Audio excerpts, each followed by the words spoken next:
So, good morning. It's morning here in sunny Jamaica, and I am going to share. I'm a medical doctor and healing evangelist, and I'm going to share the first supernatural thing that happened in my life. The thing that just totally made just Christianity so much fun because before it was like, haha, yawn, yawn. I'm sitting in church, I'm hearing about fire and brimstone and stories, about people being swallowed by whales. And it didn't really connect with me, until this one thing happened. So I was in my office and I was with a patient at the time. Now, this patient had come to me about a condition on the soles of her feet. So we had done everything we could do medically, but there was one that was so stubborn, it would not budge. No matter what we did, we used scalpels, we scraped it, we zapped it, whatever we did would not budge this condition. And so the patient came back one last time and she was just lying face down on the medical exam bed right in front of me and with her feet pointing upwards. And I thought, okay, what am I going to do now? Because I've tried everything and nothing worked. I figured I needed something like a blowtorch or one of those jackhammers to deal with it. But obviously, that was not possible. And so, my nurse was with me at the time. And nurse said, what do you want, doc? What can I get for you? And I thought, but I told her, okay, go get a scalpel because I couldn't think of anything else to ask her. So I guess probably try scraping it again or try to cut it out or something. And so, her feet were really hard, very tough. And so it made it near impossible to get that thing out. And so, as nurse stepped out of the room, I decided to just stretch my hands out in front of her, in like right over her feet. And I said a silent prayer. I didn't say it out loud. I said a silent prayer. I said, Lord, I need your help with this. Is there any way that you can use my hands to help get rid of this problem? Because I just don't know how to do it. I just don't know how to, this is beyond what's humanly possible. So use my hand. And, as I just stood there for a while with my hands kind of hovering over her feet, just kind of hovering. And then within a few seconds, I started to feel my hands getting hot.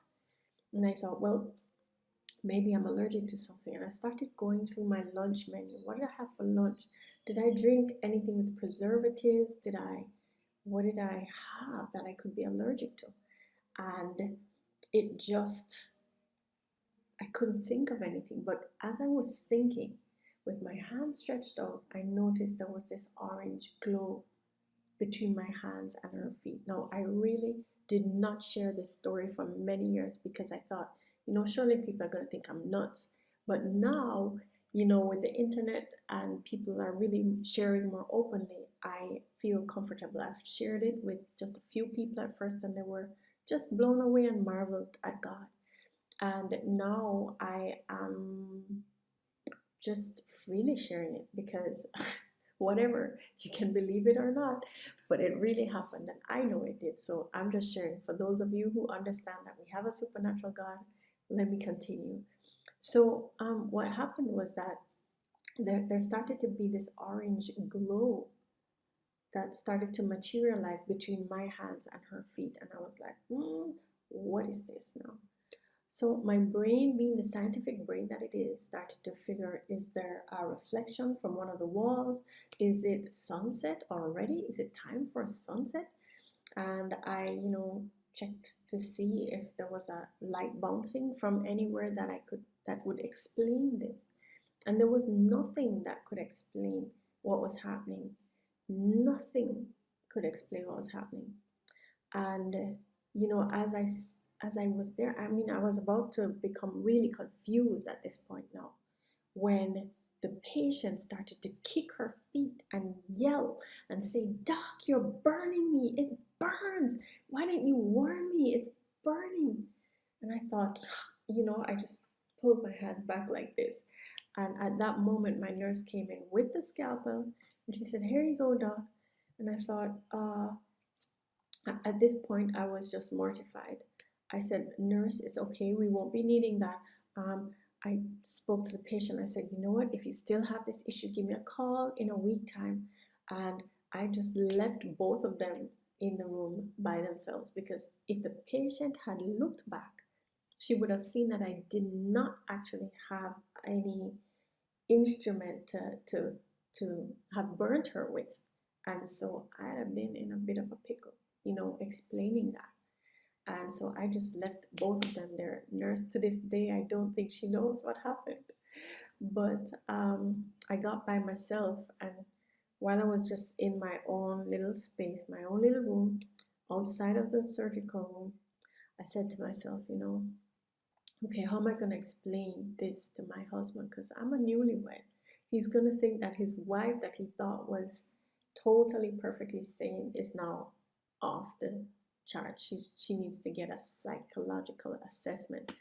And so I wondered how I tell him. And even as I wondered, I thought to myself, wait a minute. If I am crazy, then so is this patient, because she hollered. And so I said, okay, so I'm not crazy. So what's the other possibility? The only other possibility was that God must be real, and he must be supernatural, and he must not care who I am, because who was I? I was just, yeah, I was a Christian. Yeah, I went to church, but I didn't believe in anything supernatural, and I certainly had not done anything, exemplary to make myself worthy of such a thing happening to and through me. So I realized that God, he just doesn't care about your past that much. He just wants to use us. He just wants to do amazing things through us. And that day was the day I woke up to the just the whole depth of what Christianity is really about. It's not about judging others. It's not about pointing fingers. It's not about looking after making sure other people are doing the right thing. It's not about that. It's about get yourself right. It's about go on and pray for people. It's about cleanse the lepers, raise the dead, pray one for another, and so much more. And that was the day that my eyes were opened. I call it the day that scales fell off my eyes. And since then, there were so many other supernatural miracles, and I'm going to share some of them with you, because some of them happened at work. Since then, I've written 3 books.